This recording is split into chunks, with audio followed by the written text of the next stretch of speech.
Shedeur Sanders hasn't thrown a regular season pass, yet he's the most talked about quarterback in the building, and not for anything he's done on the field. Kevin Stefanski continues to push Dillon Gabriel as the starter despite a glaring lack of results, while the player Jimmy Haslam fought to draft watches from the sidelines under the cloud of a questionable injury report. But now, the Browns' internal power dynamics are being dragged into the spotlight as AFC teams line up, making aggressive trade offers for Sanders. That outside interest is forcing an uncomfortable question in Berea. If you're into the real story and all the messy twists they don't show on highlight reels, go ahead and subscribe. And if you're sticking around to see how this Browns QB chaos plays out, you should definitely be subscribed.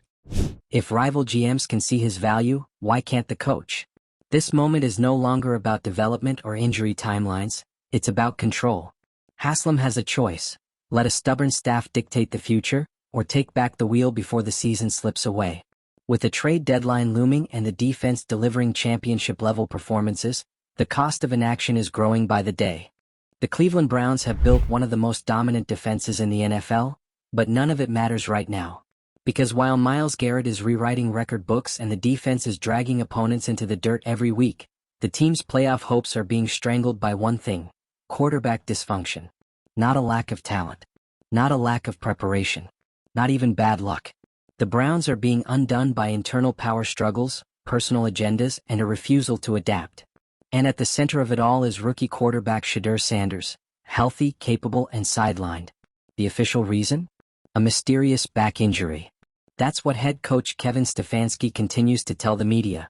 But that claim started falling apart the second fans saw Sanders throwing in warm-ups. Full speed, no restrictions, completely unbothered. He looks ready. And yet, he hasn't touched the field.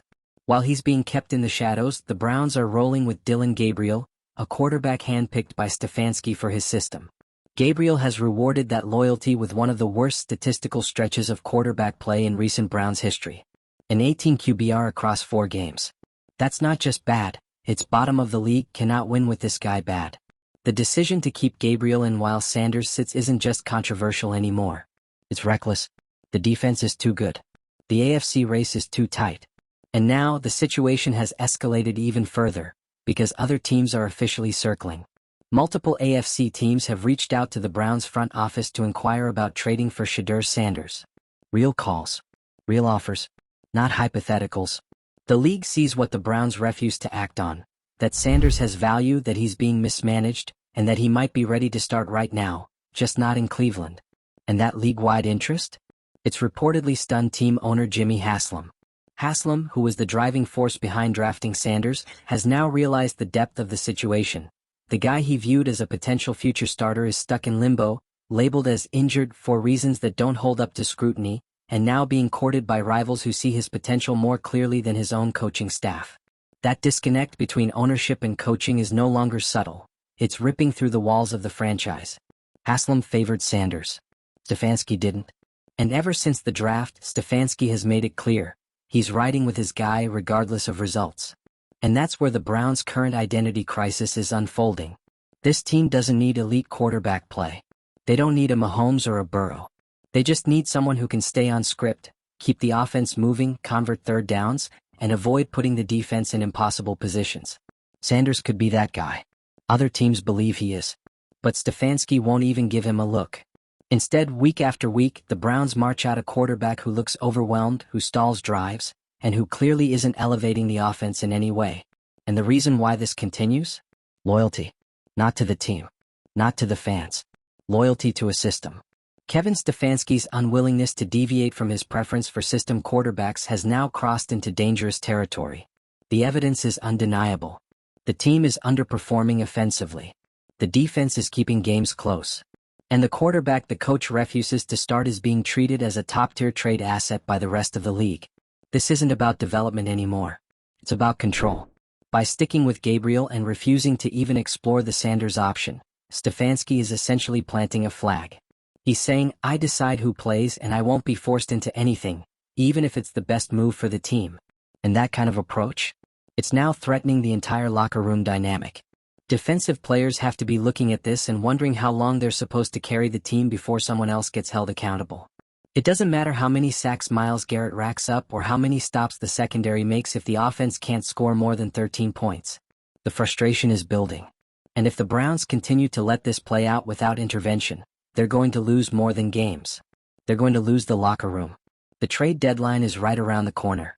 The Browns have a decision to make, and it's not just about whether to start Shedeur Sanders. It's about whether to keep him at all. If they trade him and he ends up starting for another AFC team, it's over.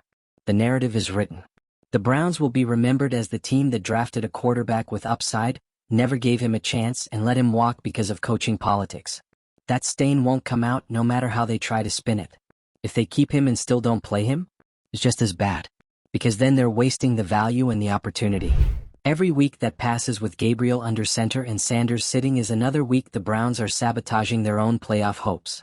There's only one outcome that makes any sense. Give Shedeur Sanders the ball. Start him. See what he can do. Not as a gimmick. Not in garbage time. Start him in a real game. With a full week of preparation. With the defense behind him. Give the team and the fans a reason to believe something could change. Because right now, hope is slipping away. This isn't just a team underperforming. It's a team actively choosing not to fix itself. Jimmy Haslam has a responsibility here. He can't stay quiet. He can't play neutral. He's watching the quarterback he believed in get sidelined for reasons no one outside the building believes. He's seeing the trade interest. He knows the defense is being wasted. If he doesn't act now, this season becomes another cautionary tale of what could have been. The Browns are running out of time. The trade deadline is a few days away. The next game is looming. And after that, it's just consequences. This isn't about whether Sanders will become a franchise quarterback. It's about whether the Browns are even willing to find out. And if they're not, another team will. So what happens next? Does Jimmy Haslam finally override the coaching staff and force Stefanski's hand? Or does Cleveland ride this thing all the way into the ground just to prove a point? Let me know what you think in the comments. Like this if you're done watching the Browns waste elite talent. Share it with someone who's just as frustrated with the QB situation. And subscribe if you want to stay locked in on the fallout. Because whether Sanders gets traded or finally takes the field, the Browns are about to make a decision they can't undo.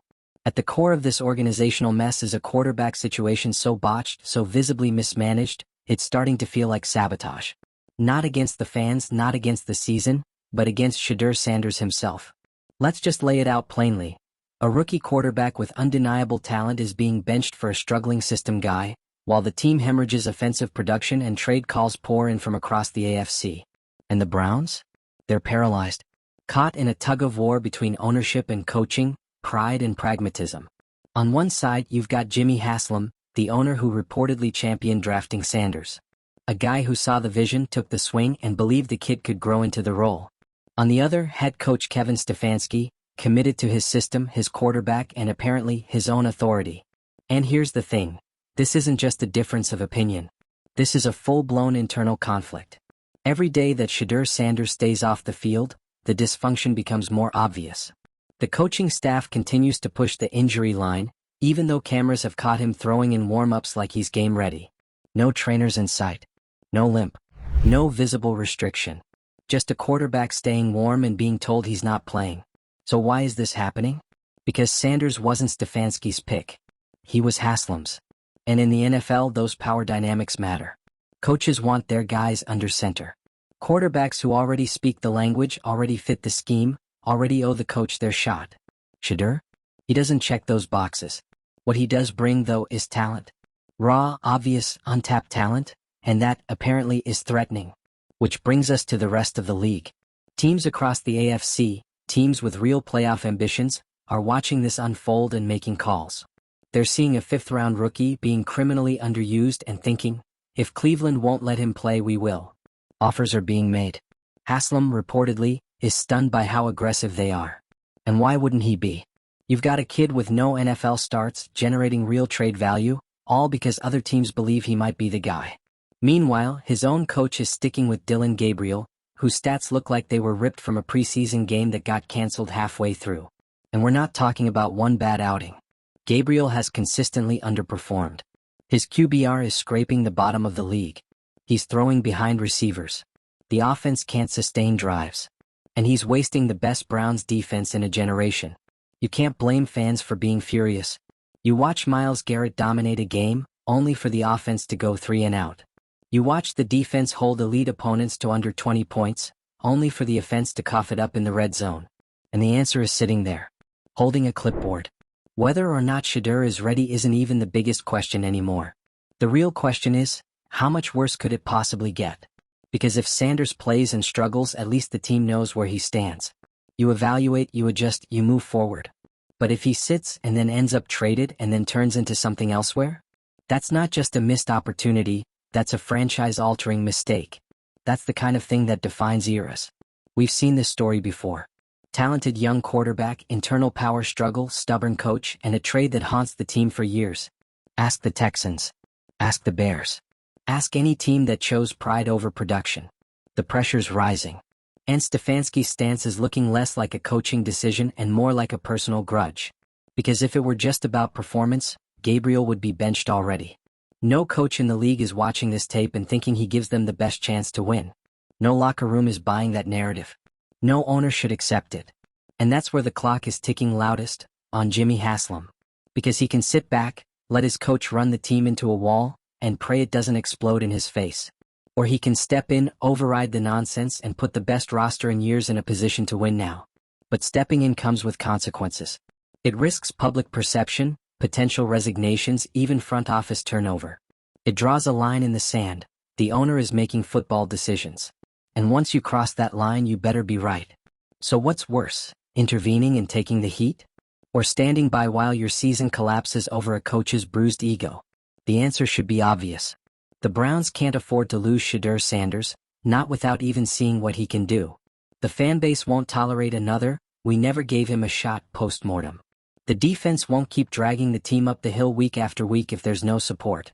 And the locker room? They'll turn if they haven't already. And let's be honest, if this is about development, that argument is officially cooked. The best way to develop a quarterback is to play them. Let them learn in real time. Let them take hits, throw picks, throw touchdowns, feel the moment. The whole league knows that now. It's how Brock Purdy happened. It's how CJ Stroud happened. But the Browns are treating Sanders like he's radioactive. If they trade him, they're not just giving up on a player, they're giving up on the chance to fix the season. They're admitting the coaching staff's preference comes before performance. They're telling the fans, the defense, and the rest of the league, we're more concerned about control than winning. That's a disaster. The next few weeks are going to determine everything. Whether Sanders gets moved or finally sees the field, whether Haslam steps up or stays silent, whether the Browns find their rhythm or collapse under their own dysfunction, this is the story to watch. Because if the Browns botch this, there's no walking it back. No press conference will fix it. No draft pick will erase it. And if Sanders ends up thriving for someone else, that regret will sit like a stone on the chest of this franchise for years. It's wild how fast dysfunction becomes the main character of a season. The Cleveland Browns didn't just start the year with promise. They had a formula. Lockdown defense, elite playmakers, and a quarterback room that, while not flashy, had options. At least that's what we were told. But now here we are, weeks into the season. Trade deadline looming. And one thing has become painfully clear. This team is letting its season die on a hill called coaching pride. Shedeur Sanders was supposed to be a project. That was the pitch when they drafted him. Give him time. Let him sit. Let him learn. But what happens when the starter you picked instead has the worst QBR in the league? What happens when your project starts looking like your best option, even if you refuse to admit it? Other teams have already done the math. That's why they're calling. AFC teams aren't window shopping. They're not just checking in. They're making real offers. They're seeing a young quarterback with clear upside being frozen out by a coaching staff more concerned with protecting its system than winning games. And they're thinking, if Cleveland won't use him, we will. Meanwhile, the Browns are still holding press conferences about a back injury that nobody believes. Sanders is throwing, moving, stretching, warming up like he's about to play. But every week, he's inactive. Not because he's hurt, but because he's caught in a turf war between an owner and a head coach. Jimmy Haslam backed this draft pick. That's been reported. That's not speculation. And when your owner steps in to influence a quarterback selection, that's a high-stakes move. You don't just bench that guy out of nowhere. Unless you're trying to make a point. And Stefanski? He's making a point loud and clear. This is my team. But the scoreboard doesn't lie. The tape doesn't lie. Dylan Gabriel is not delivering. And sticking with him out of loyalty to fit or system comfort is starting to look more like sabotage than strategy. At this point, it's not just the media or the fans calling it out. The body language on the sideline says it all. Defensive players walking off the field shaking their heads. Receivers slamming helmets after missed throws. And still, no change. Let's not sugarcoat it. This is how locker rooms fracture. You can't tell a roster full of pros, especially one anchored by an all-time level defense, to keep grinding while the coaching staff refuses to address the elephant in the quarterback room. Players notice. They talk. And when decisions are being made for reasons that aren't performance-based, that trust starts to erode. It's not even about whether Shedeur Sanders is ready to be a star. It's about the fact that he might be better than what you're putting out there, and refusing to find out is negligent. And don't forget, this is a win-now defense. They aren't just good, they're generational. Myles Garrett is setting records. The secondary is clamping. This isn't the time to play politics with the offense. This is the time to go for it. Instead, the Browns are slow dancing with mediocrity while other AFC teams are sprinting to make a playoff push. And what's worse, they're getting exposed. Every report of another team calling about Sanders makes the Browns look more dysfunctional. The league sees his value. The fans see his potential. The coaching staff? Still pretending like this is about a sore back. Let's talk trade deadline. This is the boiling point. If the Browns keep Sanders and still don't play him, they're choosing dysfunction. If they trade him, they're admitting they wasted a pick, mishandled his development, and handed a potentially valuable player to a conference rival. And if they do finally play him, better work. Because the pressure on Sanders will be enormous. Not just to perform, but to validate the internal drama that's been simmering for weeks. And make no mistake, if he steps on that field and looks even remotely competent, it's going to make Stefanski's stubbornness look worse in hindsight. The question then becomes, how long does Haslam let this go? He's not just the owner. He's the guy who pushed for Sanders. The guy now watching other teams offer assets for the quarterback he believed in. The guy whose head coach is benching that quarterback while trotting out the worst performing starter in the division. If Haslam doesn't step in now, when does he? When the season slips away. When the defense gives up hope. When the locker room splinters. There's a moment in every season where the truth becomes unavoidable. Where the spin stops working. And for the Browns, that moment is now. Fans aren't buying the injury excuse. Analysts aren't defending the quarterback play. Other teams are literally begging for the guy you won't even play. And still no change. It's not just frustrating. It's infuriating. Because the path forward isn't complicated. You give Sanders a start. A full week of reps. A real game plan. And you see what happens. If he flops? Fine. You tried. You move forward. But if he clicks? If he gives the offense even a spark? You might have just saved your season. Instead, you're letting pride and protocol bury potential. Let's be blunt. If Sanders gets traded and succeeds somewhere else, this coaching staff doesn't survive it. Not in Cleveland. Not with this fan base. You can't sit on a talented rookie, tank your season, and then watch him thrive in another jersey without consequences. And Stefanski knows that. Which makes his refusal to pivot even more baffling. Because this isn't just a roster decision. It's a legacy decision. For the coach. For the GM. For the owner. For everyone involved.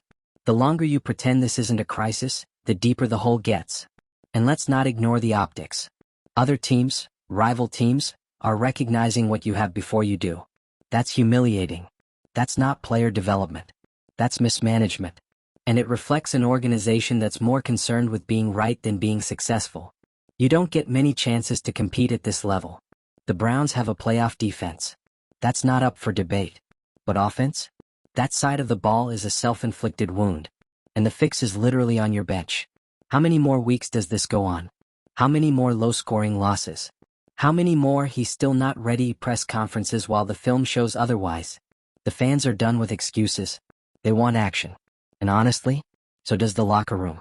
Because every week this drags out, it becomes more obvious. This isn't about football anymore. It's about ego. If Sanders wasn't a Haslam pick, if he was Stefanski's guy, you know he'd be starting by now. But instead, we're watching a game of chicken, between a coach unwilling to bend and an owner watching his investment rot on the bench. So what now? The Browns can't hide from this much longer. The trade deadline forces a decision. Either you commit to Sanders and give him the ball, or you send him to another team and deal with the fallout when he thrives. There is no third option. And no matter what they choose, the narrative has already shifted. This isn't about one player anymore. It's about leadership, identity, accountability, and whether this franchise can finally get out of its own way. The Browns aren't just fumbling games, they're fumbling the entire narrative. This was supposed to be the season. The defense finally clicked. The roster was balanced. The division looked beatable. And for a brief moment, Cleveland had something rare, real hope. But now, that hope is getting choked out by stubbornness, silence, and a quarterback plan that looks more like self-sabotage than strategy. How do you look Myles Garrett in the eye after another loss where the defense held strong and the offense fell flat? Again? How do you tell fans to be patient when there's a quarterback with legitimate upside just sitting there, week after week, untouched by the chaos? Shedeur Sanders isn't some mystery man. He was a high-profile college star with a pro-style game and a media presence that actually brings attention to a team constantly ignored. And what has the coaching staff done with him? Nothing. Not even a garbage time snap. Every trade call is a slap in the face to this coaching staff's logic. These aren't bottom-feeding teams sniffing around. These are contenders who see value. They see a young QB with arm talent, poise, and a chip on his shoulder. Meanwhile, the Browns' sideline looks like a tech demo for offensive dysfunction, and the quarterback room still hasn't been fixed. And still, Stefanski digs in. If this wasn't personal, it would have changed already. No head coach clings to a quarterback playing this poorly unless they're trying to prove a point. No one in that locker room believes Dillon Gabriel is the best option. Not anymore. That belief died somewhere around the third 3-and-out last Sunday.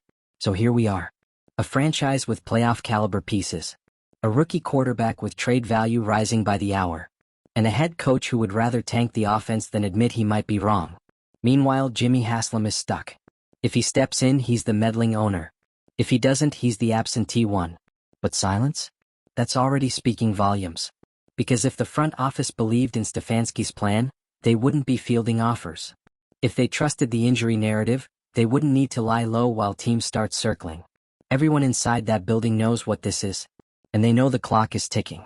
When you've got a defense this good and you waste it on internal politics. That's not just frustrating, it's franchise malpractice. There's still time to fix this, but only if the Browns stop pretending like this isn't a 5-alarm fire. Let us know where you stand. Should Sanders stay? Should Haslam make the call? Or has this team already lost its window? Hit like, drop your take in the comments, share with someone following this QB drama, and subscribe. We're not done unpacking this mess. Not even close.